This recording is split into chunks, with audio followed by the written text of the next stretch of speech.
AITA for giving my late wife's kids everything they wanted, just to watch them lose it all in court?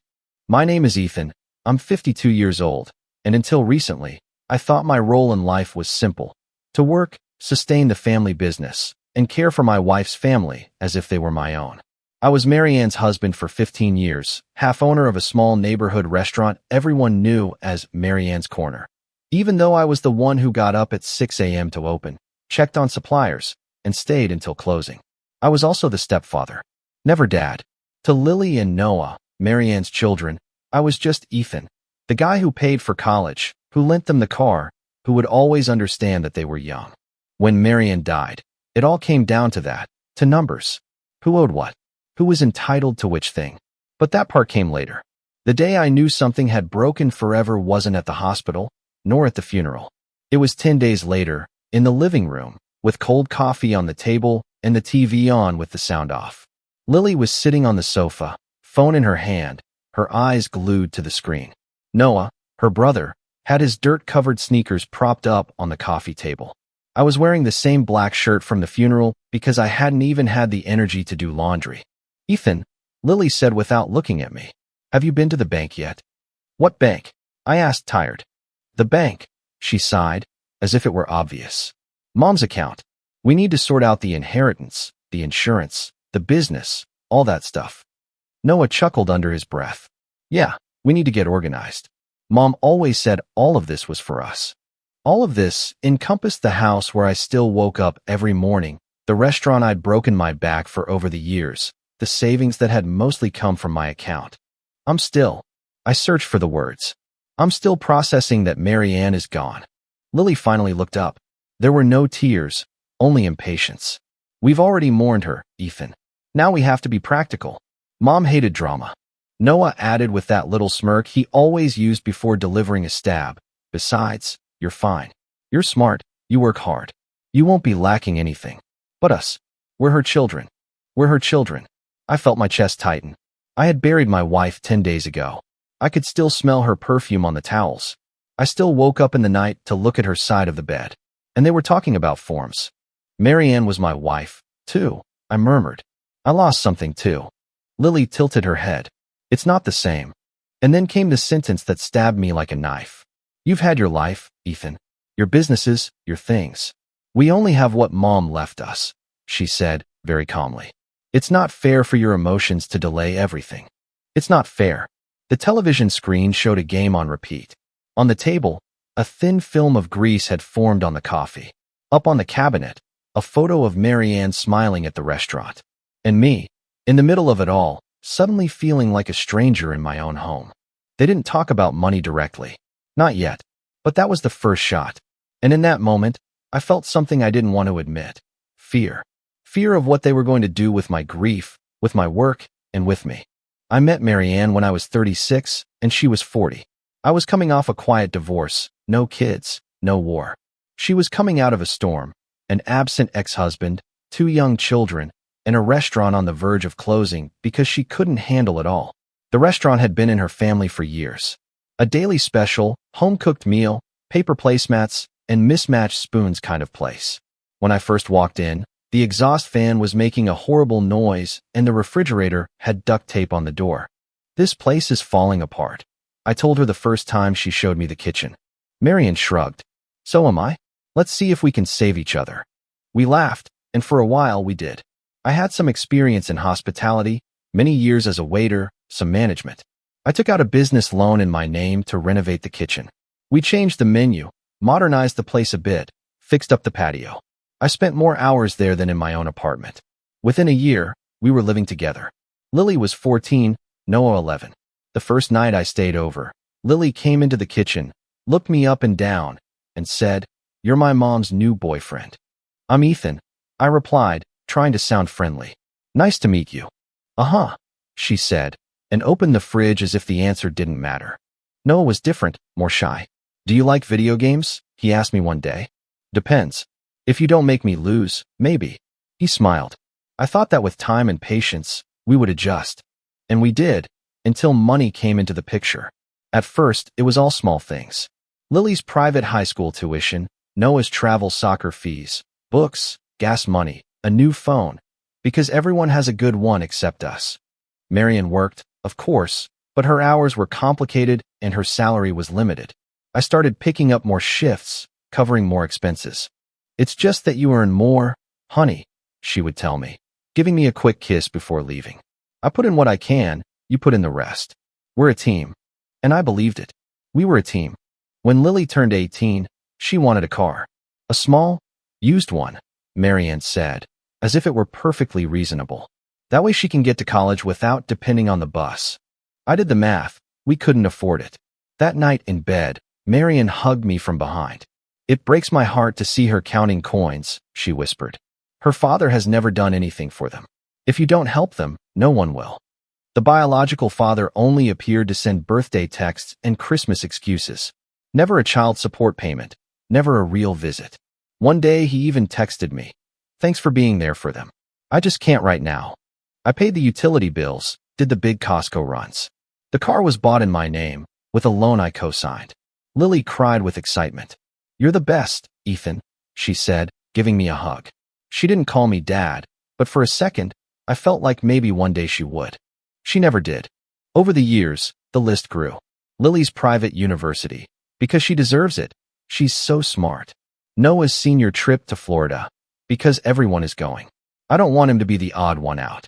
The bathroom renovation, because it's time, Ethan, and you know you fix everything in this house. Every time I hesitated, the line was the same. You can afford it.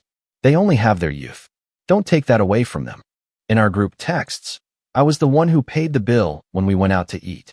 At family gatherings, Marianne's siblings would say, You got lucky, Marianne, finding one that works.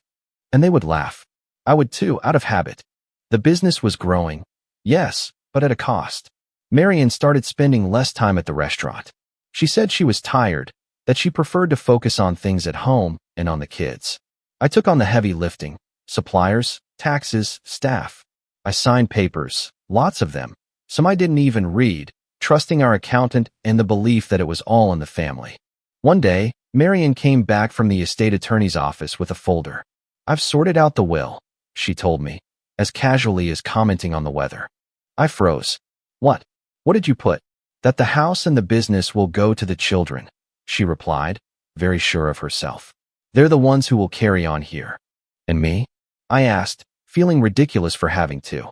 You're still young, Ethan, she laughed. If something ever happens, you'll rebuild. They won't. And don't worry, I've already told them that if I die, they have to take care of you. You know I love you. I didn't know what to say. It hurt, but I rationalized it. I thought, it's just a formality.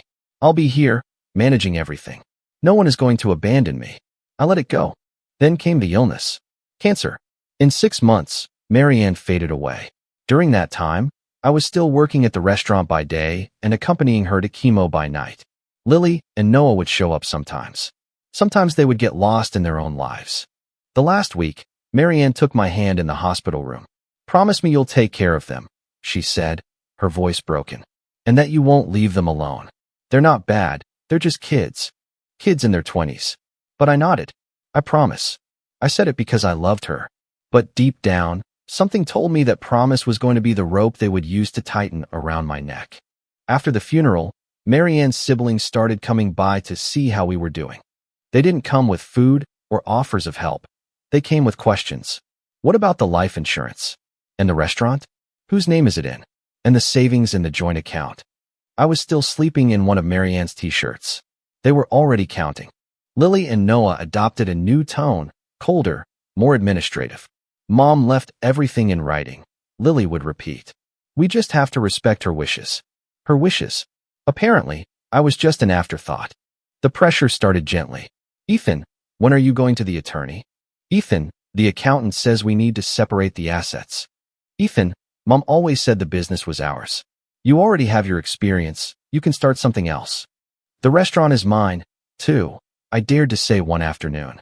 I put in the money, I signed the loan, I built it up. Noah rolled his eyes. Always with your sacrifice story, Ethan. Nobody forced you. You did it because you wanted to. Don't charge us for it now.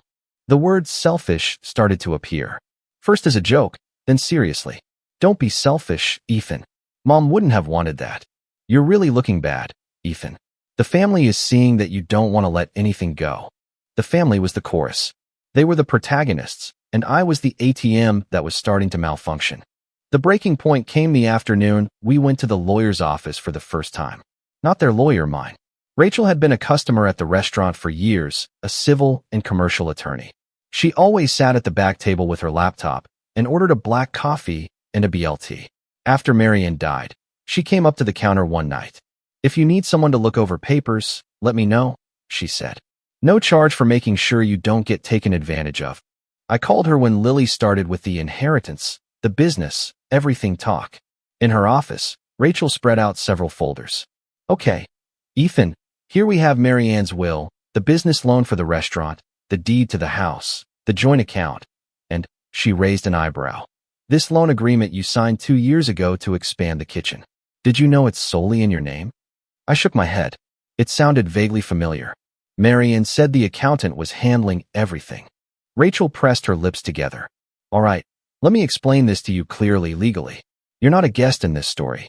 You're the one who put in the work and whose name is on the line." I felt a strange mix of relief and exhaustion. "So, can I keep the restaurant?" I said, almost like a child asking for permission. "You can fight for everything," Rachel replied. "For the house, for the business, for the savings. As her spouse, you're entitled to a significant share, regardless of the will. And if you play hardball, even more. What Marianne wanted doesn't trump state law." I imagined the legal battle, the yelling, Marianne's siblings pointing at me, Lily crying, Noah saying I left them on the street. I pictured Marianne in her hospital bed asking me to take care of them, and I felt dirty. "I don't want a war," I murmured. Rachel leaned toward me. "Ethan, they're already at war. You just haven't fought back yet." She was right. I knew it, but I also knew something else. I was exhausted, not just from Marianne's death, but from all the years of being the responsible one, the strong one, the one who endures. What if I just give them everything? I blurted out, almost without thinking. "The house, the restaurant, everything." Rachel blinked, surprised. "Are you serious?" "I don't know," I replied. I just want to be out of this story. I want peace." She looked at me for a long moment. "Giving them everything unconditionally isn't just giving away your work, it's giving away your future. And it lets them keep believing you're worthless. That's not peace. That's giving up on your own life." I rubbed my face. I can't fight with a couple of kids who are going to call me a monster at every family dinner. I can already hear them. "Mom trusted you, and you stole from us." Rachel was quiet for a few seconds, then she smiled faintly. "Well, everything is a dangerous word. It depends on what everything is on paper." I looked at her, confused. "Explain." Then she explained something that changed the game. We could separate the business into 2 parts, the brand and trade name, and the physical location with its assets and liabilities. We could settle debts with the money from the joint account before the division. We could transform my financial contributions into a recognized debt that they would have to assume. I could form a new company and have it acquire the brand name and customer list before the settlement was finalized. I could choose what everything meant. "If you really want to walk away with what's yours," Rachel said. "And if they want everything, give it to them, with the debts, with the responsibilities, with reality. Not with the fairy tale they've built up in their heads." The idea grew on me over the following days. Meanwhile, in the family group text, Lily was writing. "Lily, the lawyer says it's just a matter of signing, and that's it. Noah, obviously, Ethan's not going to be difficult. Mom trusted him. Marianne's sister, he knows what he has to do." I read in silence. That night, at a tense dinner, Lily said it to my face. "Look, Ethan, the best thing is for you not to make a drama out of this. Sign, do the right thing, and we can still be family. If not, I don't know how we're going to look at you." Noah added, "We don't want problems, just what's ours. You've already lived, you've already worked. Let us live now." Something inside me clicked. You've already lived, you've already worked. As if I were an old appliance that could be thrown away. I put down my silverware, looked at them, and for the first time, my voice didn't tremble. "You want everything?" I asked. Lily crossed her arms. "Yes, we want the inheritance, the business, the house. Everything Mom left." I leaned toward them slowly. "Perfect," I said. "I'm going to give you everything." Noah smiled triumphantly. Lily watched me with suspicion. Really? Really? I replied. I'll tell the judge myself, the probate court, whatever lawyer you have. Everything will be yours. A strange silence fell. They thought I had finally surrendered. I knew I had finally decided to get out of the cage. The final settlement hearing was 2 months later, in a sterile room at a law firm with beige walls and the smell of old paper. Lily and Noah arrived dressed in black, as if mourning gave them authority. With them came a young, self-assured attorney in a sharp suit with a shiny briefcase. Marianne's sister also showed up, wearing the face of a moral witness. Rachel was by my side with her folder full of documents. Last chance, she whispered before we went in. If you want to change your mind, we can. I shook my head. No, it's decided. In the conference room, the mediator reviewed the case almost mechanically.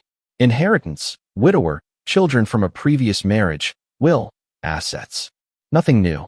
I understand you've reached a settlement agreement, he said, looking at the kid's lawyer. The young man smiled. That's correct. Mr. Ethan has agreed to cede all his rights to the estate of Mrs. Marianne in favor of Lily and Noah. House, business, vehicles, accounts, everything. Lily glanced at me, smiling. Noah leaned toward her and whispered something happily. Rachel asked to speak. Just to be clear for the record, the agreement includes the complete assumption of all debts, loans, and financial obligations associated with Marianne's Corner, LLC, and the primary residence, as detailed in sections 3, 4, and 5. The mediator nodded. Yes, it's here. Do all parties agree? The kid's lawyer barely glanced at the sections. He had trusted that if I was giving up everything, there wouldn't be any complicated fine print. We are in agreement, he said confidently, without reviewing. Lily and Noah signed almost without reading, thrilled. I signed after them, slowly. Each stroke of the pen was a goodbye. To the house, to the restaurant, to the role that had been suffocating me for years. When the signing concluded, the young attorney went to his briefcase, pulled out a copy of the agreement, and began to read it more calmly as we walked toward the exit, probably to look like the professional who double-checks everything. I was already in the hallway when I heard him say, "Wait a minute." His tone changed. "What is this?" Lily stopped. "What's wrong?" The lawyer pointed to a paragraph with a pale finger. "It says here that you are now responsible for." He looked at the two siblings. "At the entirety of the debts of the company Marianne's Corner, LLC, including the loan for the renovation, the pandemic relief loan, and the pending payments to the IRS. He quickly flipped through several pages. And that Mr. Ethan has already been reimbursed for his initial capital contribution through the operation of. He looked at me. An asset transfer and sale agreement. Rachel intervened calmly. That's right. My client, as a managing partner, had the right to recover his investment and to form a new company. The Marianne's Corner trade name and the client list were legally acquired by that new company, Neighborhood Corner, LLC, before this settlement was executed. It's all filed with the state. The attorney swallowed hard. But then, he looked at Lily and Noah. What you're receiving is the physical building and the old company, with the debts. Noah frowned. What do you mean, the debts? Mom said the business was doing fine. Rachel smiled without joy. The business is doing fine. The enterprise with the brand, the customers, and the goodwill will continue to operate. Just not under that corporate shell or in that location. It's legal.